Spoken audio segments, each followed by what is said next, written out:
Heart அட்டாக்குக்கும் ஸ்ட்ரோக்குக்குமே வித்தியாசம் தெரியாமல் மக்கள் நிறைய பேர் இருக்காங்க. இன்னமும் மூளை காய்ச்சல் இருந்தாவோ இல்லை மூளையில் வேறு ஏதாவது அன்யூரிசம் சொல்லக்கூடிய ப்ளீடிங் இருந்தாவோ அந்த மாதிரி மூளையில் கட்டி ஏதாவது இருந்தோம்னாலும் இந்த மாதிரி ஹெட்டேக் வரதுக்கு வாய்ப்பு உண்டு.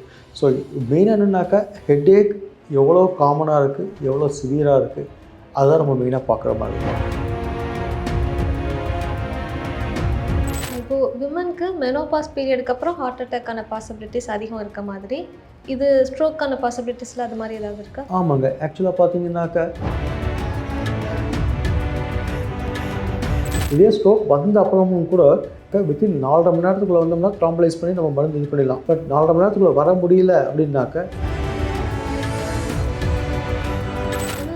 டாக்டர், நீங்கள் சொல்கிற இந்த சிம்டம்ஸ் எல்லாமே ரொம்ப நார்மலாக இருக்கிறதா? நம்மளே கொஞ்சம் பதட்டப்பட்டாலும் நமக்கு கை நடுங்கும், இல்லை பேச்சு குளரும். அப்படிங்கும்போது ரொம்ப காமன் பீப்புள் எப்படி அதை அவ்வளோ சீரியஸாக எடுத்துக்குவாங்க?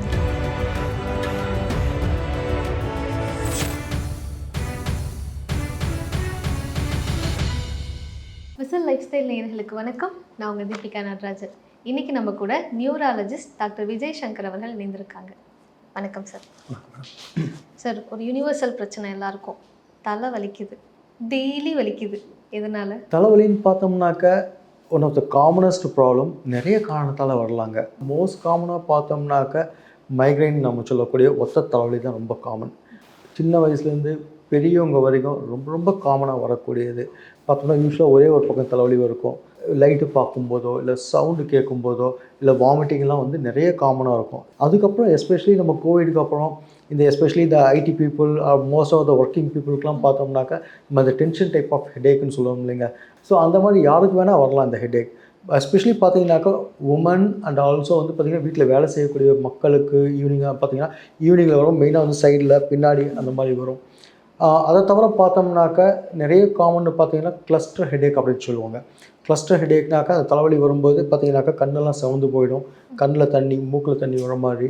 அதே மாதிரி வந்து ஒரு ஷார்ட்டாக சில பேருக்கு 3 நிமிஷத்தில் இருக்கலாம், சில பேருக்கு 1/2 மணி நேரம் இருக்கலாம், சில மணி நேரத்துக்கு, சில பேருக்கு 3 மணி நேரத்துக்கு கூட இருக்கும். அதாவது டிபெண்டிங் அப்பான் எவ்வளோ நேரன்றதை பொறுத்து டைப்ஸ் நிறைய இருக்குங்க. வந்து இதெல்லாம் காமன் நான் ட்ரபுள்சம் ஹெடேக் அப்படின்னு சொல்லுவாங்க. பட் அதே ட்ரபுள்சம்னு பார்க்கும்போது உள்ளே வந்து நிறைய பேருக்கு ஹெடேக் இருக்கும்போது மூளை காய்ச்சல் இருந்தாவோ இல்லை மூளையில் வேறு ஏதாவது அன்யூரிசம் சொல்லக்கூடிய ப்ளீடிங் இருந்தாவோ அந்த மாதிரி மூளையில் கட்டி ஏதாவது இருந்தோம்னாலும் இந்த மாதிரி ஹெடேக் வரதுக்கு வாய்ப்பு உண்டு. ஸோ மெயினாக என்னென்னாக்கா ஹெடேக் எவ்வளோ காமனாக இருக்குது, எவ்வளோ சிவியராக இருக்குது, அதுதான் நம்ம மெயினாக பார்க்குற மாதிரி இருக்கும். இப்போ சம்மரில் வர ஹெட்டேக் எதன் காரணமாக இருக்கும்னு நினைக்கிறீங்க? மெயினாக சம்மரில் வரக்கூடியது பார்த்தீங்கன்னாக்கா டீஹைட்ரேஷன் தான் one of the main reason. அந்த ஹீட் ஸ்ட்ரோக். நம்ம சம்மரில் வெளியே போயிட்டு வருவோம், அந்த சம்மரில் அந்த சன்லைட் இருக்கும்போது நிறைய பேருக்கு பார்த்தீங்கன்னா டீஹைட்ரேஷன் தான் one of the main reason. அதே மாதிரி பார்த்தோம்னாக்கா மைக்ரைன் இருக்கக்கூடியவங்களுக்கு பார்த்தீங்கன்னாக்கா வெளிச்சத்தை பார்த்தாவே வெளியே போயிட்டு வருவாங்க. அவங்களுக்கு பார்த்தீங்கன்னா வெளிச்சம் பிரைட் லைட்டில் வரும்போது பார்க்கும்போது அந்த தலைவலி ரொம்ப அதிகமாகும். ஸோ இதுக்கு என்ன பண்ணுவோம்னாக்கா மெயினாக இந்த ஆஃப்டர்நூன் டைம், ஏன்னா அந்த பீக் சன் இருக்கிற டைமில் வந்து அவாய்ட் பண்ணிக்க சொல்லுவோம். எந்த ஒர்க்காக இருந்தாலும் பிளான் பண்ணி மார்னிங் இல்லை ஈவினிங் அந்த மாதிரி பிளான் பண்ணிக்கலாம். இன்கேஸ் தவிர்க்க முடியாமல் வெளியே போகணும் அப்படின்னாக்கா ஷார்ட்டாக பிளான் பண்ணிவிட்டு ஷார்ட்டாக போயிட்டு வந்துட சொல்லுவோம். சன்கிளாஸ் மாதிரியோ இல்லை ஹேட் மாதிரியோ இல்லை முடிஞ்ச வரைக்கும் இந்த குடம் மாதிரியோ யூஸ் பண்ணிட்டு போக சொல்லுவோம். இல்லையா முடியலையா போகிறதுக்கு முன்னாடி மெயினாக டீஹைட்ரேஷன் தான். போகிறதுக்கு முன்னாடி தண்ணி குடிச்சிட்டு போகணும், வரும்போது தண்ணி குடிச்சு நம்ம வந்து அதை ரீஹைட்ரேட் பண்ணோம்னாவே இந்த ஹெடேக்ஸை வந்து நம்ம அவாய்ட் பண்ணலாங்க. நீங்கள் பேசும்போது சொன்னீங்க ஹீட் ஸ்ட்ரோக் இல்லை ஸ்ட்ரோக், இதெல்லாம் எதனால் வருது? மெயினாக வந்து நியூரலாஜிக்கல் வந்து ஹீட் ஸ்ட்ரோக்குன்னு பார்த்தோம்னா சம்மரில் மோர் காமனாக வந்து அந்த டீஹைட்ரேஷனில் வரக்கூடியது. பட் நியூரலாஜிக்கலாக நீங்கள் பார்க்கும்போது ஸ்ட்ரோக் அப்படின்னாக்கா நம்ம அந்த பக்கவாதம் அப்படின்னு சொல்கிறோம் இல்லைங்க. நம்ம ஊரில் வந்து அந்த ஸ்ட்ரோக் அப்படின்னாவே இன்னும் வந்து அந்த அவேர்னஸ் கிடையாது. ஏன் அப்படின்னாக்கா நம்ம பாதி பேர்கிட்ட நம்ம பேஷண்ட்லாம் நாங்கள் சொல்லுவோம், சார் உங்களுக்கு வந்து எப்போயாவது முன்னாடி பிரெயினில் வந்து ஒரு ஸ்ட்ரோக் வந்த மாதிரி சான்சஸ் இருக்க மாதிரி காட்டுதுங்க, சில சேஞ்சஸ் காட்டுங்க. ஆமாம் சார், நான் வந்து எனக்கு கார்டியாலஜிஸ்ட் நான் ரெகுலராக பார்த்துட்ருக்கேன், 10 வருஷமாக நான் வந்து மாத்திரை சாப்பிட்டுருக்கேன் அப்படின்வாங்க. ஸோ நம்ம ஊரில் இன்னமும் வந்து ஹார்ட் அட்டாக்குக்கும் ஸ்ட்ரோக்குக்குமே வித்தியாசம் தெரியாமல் மக்கள் நிறைய பேர் இருக்காங்க இன்னமும். ஸோ மெயின் என்ன அப்படின்னாக்கா ஸ்ட்ரோக்குன்றது மூளையை தாக்கக்கூடிய விஷயங்கள். இந்த ஸ்ட்ரோக்கில் வந்து 2 வகை இருக்குங்க. ஒரு வகை பார்த்தோம்னாக்கா மூளைக்கு போகக்கூடிய பிளட் சப்ளை குறைஞ்சி வரக்கூடியது, அதாவது பிளட் கிளாட் ஆகியோ இல்லை வந்து மூளைக்கு போகிற பிளட் சப்ளை வந்து பிளாக் ஆகுறதுனாலையோ அந்த மாதிரி வரலாம். இன்னொரு வகை அப்படின்னு பார்த்தோம்னாக்கா ப்ளீட் ஆகிறதுனால இந்த ரத்த கசிவு வந்து இந்த பிளட்டு நிறைய பேர் ஈஸியாக நம்ம ஊரில் சிம்பிளாக சொல்லணுனாக்கா ரத்த குழாய் வெடிச்சு வருதுன்ற மாதிரி சொல்லுவாங்க அந்த மாதிரி. ஸோ சின்ன சின்ன பிளட் ப்ளீடிங், அதாவது மெயின் காரணம் அதுக்கு பார்த்தோம்னா பிளட் ப்ரெஷர் அதிகமாகிறதுனால வரக்கூடியதுங்க. ஸோ இந்த 2 வகையால் தான் மோஸ்ட் காமனாக வரும். நம்ம என்னன்னாக்கா இந்த ஸ்ட்ரோக் வரும்போது அந்த அவேர்னஸ் ரொம்ப ரொம்ப முக்கியம். இந்த ஸ்ட்ரோக் வந்தாக்க வித்தின் 4.5 மணி நேரத்துக்குள்ளே ஹாஸ்பிட்டலில் ரீச் ஆகணும். அதாவது இம்பார்ட்டன்ட்னாக்கா டைம் இஸ் பிரெயின் அப்படின்னு சொல்லுவோம். அதாவது ஒவ்வொரு நிமிஷமும் பார்த்தோம்னாக்கா சில 1000 நியூரான்ஸ் வந்து இறக்கும். ஸோ எவ்வளோக்குள்ள நம்ம ஹாஸ்பிட்டலுக்கு எவ்வளோ இயர்லியாக வரோமோ எவ்வளோக்குள்ள இயர்லியாக, அதாவது ஒரு மருந்து இருக்குங்க, அதாவது வந்து இன்ஜெக்ஷன் மூலமாக நம்ம எப்படி ஹார்ட்டுக்கு த்ராம்பலைஸ் பண்ணுவோமோ அதே மாதிரி பிரெயினுக்கும் ஸ்ட்ரோக் வந்தாக்க த்ராம்பலைசிஸ் மருந்து இருக்குங்க. அந்த மருந்து கொடுப்பதன் மூலமாக அந்த பிளாக்கை ரிமூவ் பண்ணுறதன் மூலமாக ஸ்ட்ரோக்கை வந்து நல்லாவே வந்து குணப்படுத்த முடியும்.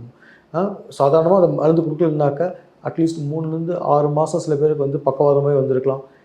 எவ்வளோக்குள்ள இயர்லியாக கொடுக்குறோமோ அவ்வளோக்குள்ள பிரெயின் நம்ம சேவ் பண்ணி 1 மாதத்துலையோ 2 மாதத்துலையோ சீக்கிரம் இம்ப்ரூவ் பண்ண வைக்கலாம். இதை இதுக்கு ஏதாவது ஸ்பெசிஃபிக் கண்டிஷன்ஸ் இருக்கா? யாருக்கெல்லாம் பிளாக்கேஜஸ் இருக்கும், இல்லை யாருக்கெல்லாம் வந்துட்டு அந்த லீக்கேஜ் இருக்கும்? மெயினாக பார்த்தோம்னாக்கா இந்த ரிஸ்க் ஃபேக்டர்னு சொல்லுவோங்க. மெயினாக பார்த்தோம்னாக்கா ரிஸ்க் ஃபேக்டர் பார்க்கும்போது ஏஜ் தான் main one of the risk factor. But age நம்மளால் மாற்ற முடியாது. பிகாஸ் ஓல்டர் ஏஜ் பீப்புளுக்கு ரொம்ப காமன். பட் நம்ம இது வந்து முன்னாடி நம்மளாம் வந்து 10 வருஷத்துக்கு முன்னாடியோ 20 வருஷம் முன்னாடியோ நிறைய பேர் நம்ம காமனாக நினச்சிக்கிறது என்னன்னாக்கா, ஸ்ட்ரோக்குன்னாக்கா மெயினாக வயசானவங்களுக்கு மட்டும்தான் வரும். நிறைய பேர் பார்த்தோம்னாக்கா சின்ன வயசில் பார்த்தாக்கா 30 வயசு 40 வயசு ஆகுது அப்படின்னு சொல்லிட்டு மெயினாக அந்த செடன்ட்ரி லைஃப் நம்ம இது பண்ணுவாங்க. நிறைய ஜங்க் ஃபுட் சாப்பிட்டு எக்ஸசைஸே இல்லாமல் நல்லா ஒபீஸாக இருக்கவங்களுக்கு இது வந்து ரிஸ்க் அதிகம். அதே மாதிரி பார்த்தோம்னாக்கா பிபி இருக்குது, சுகர் இருக்குது, ஒரு ஹார்ட் ப்ராப்ளம் இருக்குது, கொலஸ்ட்ரால் ஹையாக இருக்குது. அதே மாதிரி ஸ்மோக்கிங் எல்லாம் பண்ணிட்டு இருந்தோம்னாக்கா இது வரக்கூடிய ரிஸ்க் அதிகம். இது வந்து கிளாட் வரக்கூடியது, அதாவது மூளையில் பிளாக் ஆகி வரக்கூடிய ஸ்ட்ரோக்கு. மெயினாக ரத்த கசிவு வரக்கூடிய அந்த வகைக்கு பார்த்தோம்னாக்கா மெயின் ரிஸ்க் ஃபேக்டர் பார்த்தோம்னாக்கா பிளட் ப்ரெஷர் அதிகமாக கண்ட்ரோல் இல்லாமல் இருக்கக்கூடியது தான் மெயின் காரணம். சில பேருங்களுக்கு என்ன ஆகுன்னாக்கா இந்த ரத்த குழாயில் இருக்கக்கூடிய வியாதிகள்னாலே அனியூரிசம்னு சொல்லுவோம், அதாவது பலூன் மாதிரி டைலேட் ஆகிருக்கும். அதில் வந்து ஒரு சின்ன கிளாட்டிலோ ஒரு சின்ன ஒரு என்ன சொல்கிறது ரப்சர் மாதிரி வந்து அதுலேருந்து ப்ளீட் ஆகிறதுக்கான வாய்ப்புகள் உண்டு. ஸோ இது எதனாலன்னு சொல்லி கொஞ்சம் முன்னாடியே பார்த்து கரெக்டாக அந்த குணப்படுத்தக்கூடிய காரணத்தை நல்லா கண்ட்ரோல் பண்ணி லைஃப் ஸ்டைலில் சேஞ்ச் பண்ணிவிட்டு லைக் ரெகுலராக எக்ஸசைஸ் பண்ணிவிட்டோ கொஞ்சம் ரெகுலராக அட்லீஸ்ட் 6 மந்த்ஸ்க்கு ஒரு தடவையோ இல்லை 1 இயருக்கு ஒரு தடவையோ, எங்கள் ஏஜாக இருந்தாக்கா அட்லீஸ்ட் 6 months to 1 year ரெகுலராக பிபி சுகர் பார்க்க சொல்லுவோம், கொலஸ்ட்ராலாக பார்க்க சொல்லுவோம். பட் அதே எல்டர்லி பீப்புள் இந்த மாதிரி ரிஸ்க் ஃபேக்டர் இருக்கக்கூடிய பேஷண்ட்ஸ்லாம் ரெகுலராக பீரியடிக்கலாக பார்த்து அதை கண்ட்ரோல் பண்ணோம்னாவே இந்த ஃப்யூச்சரில் வரக்கூடிய ரிஸ்க் ஃபேக்டர்ஸ் நம்ம கண்ட்ரோல் பண்ணிடலாங்க, அவாய்ட் பண்ணிக்கலாங்க. ஏதாவது சிம்டம்ஸ் இருக்கா அதுக்கு ஸ்பெசிஃபிக்காக? ஸோ என்ன சொல்லுவோம்னாக்கா அதுக்கு ஒரு நிமோனிக் சொல்லுவோம் ஈஸியாக ஞாபகம் வச்சுக்கிறதுக்காக. பி ஃபாஸ்ட் அப்படின்னு சொல்லுவோம். பி அப்படின்னாக்கா பேலன்ஸ் ப்ராப்ளம். அதாவது பேலன்ஸ்னாக்கா நடக்கும்போது சடனாக ஒரு தள்ளாடுற மாதிரியோ இல்லை தலை சுற்றுற மாதிரியோ அந்த மாதிரி ஏதாவது புதுசாக இருந்தாக்க. ஈனாக்கா கண்ணில் double I. E for Aina கண்ணில் டபுளாக தெரியுற மாதிரி, மங்களாக தெரியுற மாதிரி, ஏதாவது வித்தியாசமாக தெரியுற மாதிரி இருந்தாவோ. அதே மாதிரி எஃப்னாக்கா ஃபேஷியல் ட்ரூப், வாய் கொஞ்சம் க்ராஸாக இருக்க மாதிரி, அந்த வாய் அந்த கோணையாக போகுதுன்னு சொல்லுவாங்க இல்லைங்க, அந்த மாதிரி. ஏன்னாக்கா ஆம், அதாவது கை வீக்னஸ் இல்லை கால் வீக்னஸ் ஏதாவது புதுசாக இருக்குது.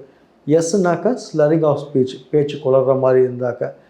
D for time, time is brain. இந்த மாதிரி ஏதாவது புதுசாக ஒரு ப்ராப்ளம் இருந்தாக்கா உடனே ஹாஸ்பிட்டலுக்கு எவ்வளோக்குள்ள இயர்லியாக வரீங்களோ அவ்வளோக்குள்ள இந்த வியாதியிலேருந்து நம்ம காப்பாற்றலாம். மெயினாக இப்போ என்னென்னாக்கா இந்த மாதிரி பிரச்சனை வந்தாலும் நம்ம ஊரில் என்ன ஆகுதுன்னாக்கா சரி கையில் கொஞ்சம் வந்து யூஸ்வலாக ஒரு வார்னிங் சைன் இருக்குங்க, இந்த மாதிரி ஸ்ட்ரோக் வரப்போகுதுன்னு சொல்லிட்டு. அந்த வார்னிங் சைனை வந்து நம்ம லைட்டாக ஃபஸ்ட்டு வந்துட்டு ஒரு 1/2 மணி நேரம் 1 மணி நேரம் இருக்கும். சில பேருக்கு சில நேரத்துக்கு 2 மணி நேரம் கூட இருக்கலாம். ஒரு பேச்சு குளறல் மாதிரியோ கை கால் வீக்னஸாக அந்த மாதிரிலாம் இருக்கலாம். அந்த வார்னிங் சைனை கரெக்டாக கேர்ஃபுல்லாக கேட்ச் பண்ணிவிட்டு டாக்டர்கிட்ட வந்து டெஸ்ட் பண்ணிட்டு இருந்தாங்கன்னா எங்கேயாவது பிளாக் இருக்குதுன்னு வச்சுக்கோங்களேன். இப்போ வந்து ஒரு கிளாட் இருக்குதுன்னு வச்சுக்கோங்க. அதை பார்த்து கரெக்டாக அதுக்கேற்ற மாதிரி ட்ரீட்மெண்ட் பண்ணோம்னாக்கா இம்ப்ரூவ்மெண்ட் நல்லாயிருக்கும். இதே ஸ்ட்ரோக் வந்த அப்புறமும் கூட வித்தின் 4.5 மணி நேரத்துக்குள்ளே வந்தோம்னா த்ராம்பலைஸ் பண்ணி நம்ம மருந்து இது பண்ணிடலாம். பட் 4.5 மணி நேரத்துக்குள்ளே வர முடியல அப்படின்னாக்க, இன்கேஸ் பெரிய அளவுக்கு ரத்த குழாயில் பிளாக் இருக்குன்னாக்க நம்ம ஹார்ட்டுக்கு எப்படி ஆன்ஜியோ பண்ணி இந்த ஸ்டென்ட்லாம் போட்டு ரிமூவ் பண்ணுறோம் இல்லைங்க, அதே மாதிரி நம்ம பிரெயினுக்கும் அந்த கிளாட்டை வந்து நம்ம ரிமூவ் பண்ணுற அளவுக்கு இப்போ அட்வான்ஸ் டெக்னாலஜி நம்ம பண்ணிகிட்ருக்கோம் ரொம்ப. ஸோ எவ்வளோக்குள்ள இயர்லியாக வரோமோ அவ்வளோக்குள்ள எந்த அளவுக்கு ப்ராப்ளம் இருக்கோ அதுக்கேற்ற மாதிரி ட்ரீட்மெண்ட் பண்ணோம்னாக்கா பேஷண்ட்டோட குவாலிட்டி ஆஃப் லைஃப் ரொம்ப நல்லாயிருக்கும். ஆனால் டாக்டர் நீங்கள் சொல்கிற இந்த சிம்டம்ஸ் எல்லாமே ரொம்ப நார்மலாக இருக்கிறதா? நம்மளே கொஞ்சம் பதட்டப்பட்டாலும் நமக்கு கை நடுங்கும், இல்லை பேச்சு குளரும், அப்படிங்கும்போது ரொம்ப காமன் பீப்புள் எப்படி அதை அவ்வளோ சீரியஸாக எடுத்துக்குவாங்க? ஸ்ட்ரோக்குன்றது பார்த்தீங்கன்னாக்கா ஒரு லைஃப் த்ரெட்டனிங். இது நம்ம ஊரில் வந்து ஒரு ஹார்ட் அட்டாக்கான அவேர்னஸ் ரொம்ப நல்லா இருக்குது. ஆனால் ஒரு ஸ்ட்ரோக்குனாக்கா அது என்னன்னே பாதிப்பது தெரியாமல் அந்த அவேர்னஸ் இல்லாமல் இருக்குது. Even though if it is mild, ஒரு சிம்டம் சம்திங் வித்தியாசமாக இருக்குது, தொடர்ந்து 1/2 மணி நேரத்துக்கு மேலே இருக்குன்னா always better to consult your doctor. அது தப்போ ரைட்டோ ஒன்றுமே இல்லையோ பரவாயில்ல, ஸ்கேன் பண்ணி பார்த்துட்டு ஒன்றும் இல்லையா சந்தோஷம், அவாய்ட் பண்ணிக்கலாம். பட் இன்கேஸ் ஏதாவது ப்ராப்ளம் இருக்குன்னாக்கா ஒரு ஃபேமிலியில் பார்த்தீங்கன்னா ஒரு அப்பா இருக்காருன்னு வச்சுக்கோங்களேன். அவர் தான் அந்த ஃபேமிலிக்கு ஒரு பிரெட் வின்னர். அவர் தான் வேலைக்கு போய் அந்த குடும்பத்தை காப்பாற்றணும். சடனாக ஒரு ஸ்ட்ரோக் வந்துடுது. ஒரு 3 மாதமோ 6 மாதமோ சில பேருக்கு லைஃப் லாங் கூட கொஞ்சம் வீக்னஸ் இருக்கும். ஸோ அந்தளவுக்கு ஒரு வீக்னஸ் போயிட்டாங்கன்னா அந்த குடும்பம் தடுமாறும். ஸோ அதெல்லாமே நம்ம ஈஸியாக வந்து நம்ம அவாய்ட் பண்ணலாம். ஜஸ்ட் அந்த வார்னிங் சைன், அந்த பி ஃபாஸ்ட்டை மட்டும் ஞாபகம் வச்சுக்கிட்டு, இல்லையா எதுவுமே இல்லையா வித்தியாசமாக இருக்கா, come to the hospital, check. எதுவும் இல்லைன்னா சந்தோஷம், பார்த்துக்கலாம். ப்ராப்ளம் இருந்தால் க்யூர் பண்ணிக்கலாம். இப்போது விமனுக்கு மெனோபாஸ் பீரியடுக்கு அப்புறம் ஹார்ட் அட்டாக்கான பாசிபிலிட்டிஸ் அதிகம் இருக்க மாதிரி, இது ஸ்ட்ரோக்கான பாசிபிலிட்டிஸில் அது மாதிரி ஏதாவது இருக்கா? ஆமாங்க. ஆக்சுவலாக பார்த்தீங்கன்னாக்கா இந்த ஹார்மோனல் சேஞ்சஸ் வந்து பார்த்தீங்கன்னா உமனுக்கும் ரொம்ப காமனுங்க. மென்னை பார்க்கறத கம்பேர் பண்ணும்போது விமனுக்கு கொஞ்சம் வந்து ஹார்மோனல் சேஞ்சஸ் ஓல்டு ஏஜில் கொஞ்சம் எக்ஸ்ட்ராவும் இருக்கலாம். டிபெண்டிங் அப்பான், அதாவது பார்த்தீங்கன்னாக்கா எந்த அளவுக்கு அவங்க ஆக்டிவாக இருக்காங்க, வேறு என்ன கூட இருக்கக்கூடிய வியாதிகள் என்ன இருக்குது. லைக் சில பேருக்கு பார்த்தீங்கன்னா ரொம்ப ஆக்டிவாக இருப்பாங்க. 60 வயசு 70 வயசு ஆனாலும் சரி பார்த்தீங்கன்னாக்கா ரொம்ப வெயிட் கெயின் இல்லாமல் நார்மலாக அட் த சேம் டைம் பயங்கரமாக எக்ஸசைஸ்லாம் பண்ணிக்கிட்டு, இல்லை வந்து வீட்டு வேலையெல்லாம் கூட பண்ணிவிட்டு ஃபிட்டாக இருந்த மாதிரி ஆக்டிவாக இருக்கவங்களுக்கு பார்த்தீங்கன்னா ரிஸ்க்கு கம்மி. கூட டயபெட்டிஸ், ஹைப்பர் டென்ஷன்லாம் அதெல்லாம் வந்து கண்ட்ரோல் பண்ணாங்கனாக்கா அதுக்கான சான்சஸ் கம்மி. பட் அதே அதர் ரெண்டு பார்த்தோம்னாக்கா பட் சின்ன வயசாக கூட இருக்கலாம், நல்லா ஒபீஸாக இருக்கலாம், செடன்ட்ரி லைஃப் ஸ்டைலோட இன்கேஸ் டயபெட்டிஸ், ஹைப்பர் டென்ஷன்னாக்கா நிறைய டைம் பார்த்தீங்கன்னா எங்கள் பேஷண்ட்ஸ்லாம் எஸ்பெஷலி ஓல்டர் பீப்புளெலாம் பார்த்தீங்கன்னாக்கா கொஞ்சம் பயந்துட்டு கரெக்டாக செக் பண்ணிக்கோங்க. எஸ்பெஷலி எங்கள் ஏஜ் குரூப்பில் பார்த்தீங்கன்னாக்கா சுகரா சரி பார்த்துக்கலாம், இன்றைக்கி ஒரு 2 சாக்லேட் தானே, 2 ஐஸ்கிரீம் தானே, இல்லை 2 கேக் தானே, இந்த மாதிரி லைஃப் ஸ்டைல் கொஞ்சம் அவாய்ட் பண்ணிக்கணும். மெயினாக வந்து வீக்கெண்ட்ஸ் ஆகட்டும், இல்லை வந்து ஐடி பீப்புள் அந்த மாதிரிலாம் இருந்தாங்கனாக்கா they work throughout the night. இந்த டே ஷிஃப்ட் நைட் ஷிஃப்ட்னால நைட்டு 2 மணிக்கு 3 மணிக்கு படுக்கிறது, your lifestyle changes, headache, other stress factors all there. Also stress is important thing. அதை வந்து நம்ம கண்ட்ரோல் பண்ணணும். அதெல்லாமே எதுவுமே பண்ணாமல் டயபெட்டிஸ், ஹைப்பர் டென்ஷன் எதுவும் கண்ட்ரோல் பண்ணாமல் இருந்தாங்கனாக்கா ஈவன் யங் ஏஜில் கூட த ரிஸ்க் இஸ் மோர். ஆனால் இன்றைக்கி நம்மளோட லைஃப் ஸ்டைல் அப்படி தானே இருக்குது. ஒரு ஐடியில் ஒர்க் பண்ணுறவங்க எப்படி நான் நைட்டு ஒரு 10 மணிக்கு தூங்குவேன்னு சொல்ல முடியும்? இது எப்படி நம்ம பேலன்ஸ் பண்ணுறது? ஸோ இது இம்பார்ட்டன்ட் திங் என்னென்னாக்கா ஒர்க்கை நம்ம வந்து மாற்ற முடியாது. ஏன்னா வந்து தட் இஸ் வாட் நமக்கு மெயின்.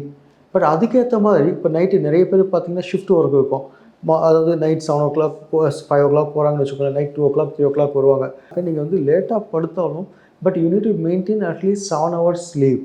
வாரத்துக்கு 4 நாள் ஒர்க்கு நைட் டியூட்டி போகிறீங்களா, ஷிஃப்ட் பண்ணுறீங்களா, 7 hours தூங்க பாருங்கள். இன்கேஸ் தூங்கி எழுறீங்களா, நடுவில் சாப்பிட்றதுக்கு எழுறீங்களா, சாப்பிட்டுட்டு கேட்சப் பண்ணிக்கோங்க. நிறைய பேர் என்ன பண்ணுவாங்கனாக்கா ஒரு 4 hours தூங்குவாங்க, 5 hours தூங்குவாங்க, தென் இந்த ஒர்க் இருக்குது அந்த ஒர்க் இருக்குதுன்னு சொல்லிட்டு கண்டினியூஸாக வேலைக்கு போக ஆரம்பித்தோம். ஃபஸ்ட்டு 2 days or 3 days நம்ம நல்லா ஆக்டிவாக ஒர்க் பண்ண முடியும். But 4th day 5th day பார்த்தீங்கன்னாக்கா த குவாலிட்டி ஆஃப் ஒர்க்கும் நம்மளால் சரியாக பண்ண முடியாது. சரியாக தூங்கலாம், 2 நாள் தூங்கலாம் பரவாயில்ல, 3 நாள் நமக்கே பார்த்தீங்கன்னாக்கா ஒரு இரிட்டபுளாக இருக்கும், ஒரு ஹெட்டேக்காக இருக்கும், ஸ்ட்ரெஸ்ஃபுல்லாக இருக்கும், சரியாக ஒர்க் பண்ண முடியாது. ஸோ அந்த குவாலிட்டி ஆஃப் ஒர்க்கும் கம்மியாகும். At the same time over long time பார்க்கும்போது அதற்கான side effect like tension type of headache நிறைய இருக்கும். நிறைய பேருக்கு ஒரு ஆங்ஸைட்டி, ஸ்ட்ரெஸ் இருக்கும்.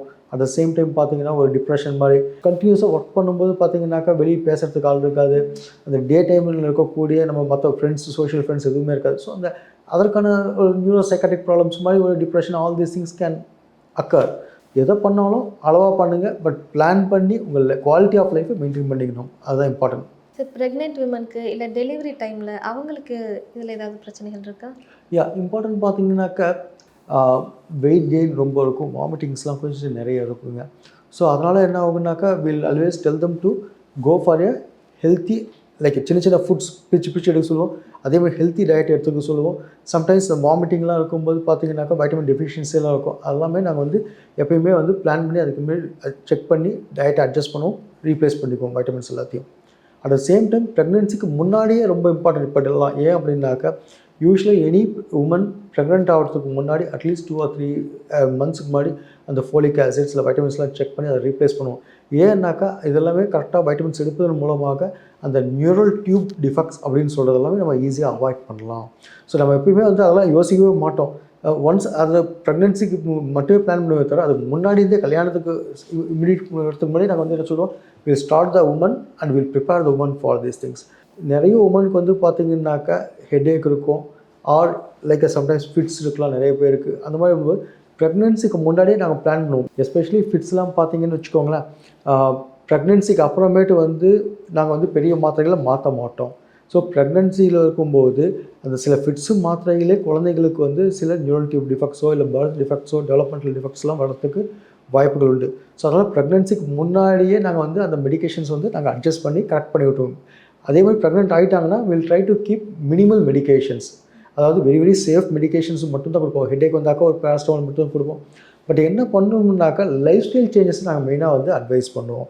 லைக் வந்து பார்த்திங்கனாக்கா அடிக்வேட் தண்ணி குடிக்கிறதும், அதே மாதிரி ரெகுலர் எக்ஸசைஸ் கொடுப்பது மூலமாக எக்ஸசைஸ் வந்து அது பண்ணும்போது நிறைய குட் ஹார்மோன்ஸ் மூளையில் சுரக்கும். அந்த குட் ஹார்மோன்ஸ் தலைவலியை குறைக்கும். அட் த சேம் டைம் பார்த்தோம்னாக்கா நிறைய காய்கறிகள் சாப்பிட்றது மூலமாகவும் நிறைய வந்து ஃப்ரூட்ஸ் சாப்பிட்றதுனாலையும் தண்ணி நிறைய குடிக்கிறது, டைமுக்கு தூங்குறது, ஸ்ட்ரெஸ்லாம் குறைக்கிறது, இந்த மாதிரி வந்து மெயினாக வந்து அந்த வந்து லைஃப் ஸ்டைல் சேஞ்சஸ்லேயே வந்து அவங்களுக்கு வந்து கண்ட்ரோல் பண்ண பார்ப்போங்க. அதுக்கும் முடியலை அப்படின்னா மட்டும் சில மைல்டு டேப்லெட்ஸ்லாம், சில வந்து சேஃபஸ்ட் டேப்லெட்ஸ்லாம் இருக்குது, அந்த மாதிரி கொடுத்து கண்ட்ரோல் பண்ணுவோம்.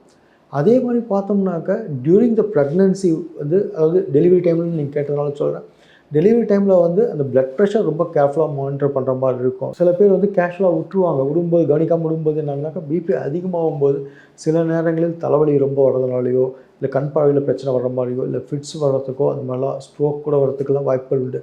ஸோ அதெல்லாம் கரெக்டாக வந்து அந்த டாக்டர் சொன்ன டைமில் கரெக்டாக பார்த்துட்டு அதெல்லாமே கரெக்டாக மேனேஜ் பண்ணிட்டு வந்தோம்னாவே இந்த மாதிரி ப்ராப்ளம்ஸை ஈஸியாக அவாய்ட் பண்ணலாங்க. நிறைய உபயோகமான தகவல்கள் எங்களோட பகிர்ந்துக்கிட்டீங்க. உங்கள் நேரத்துக்கு ரொம்ப நன்றி. தேங்க்யூ.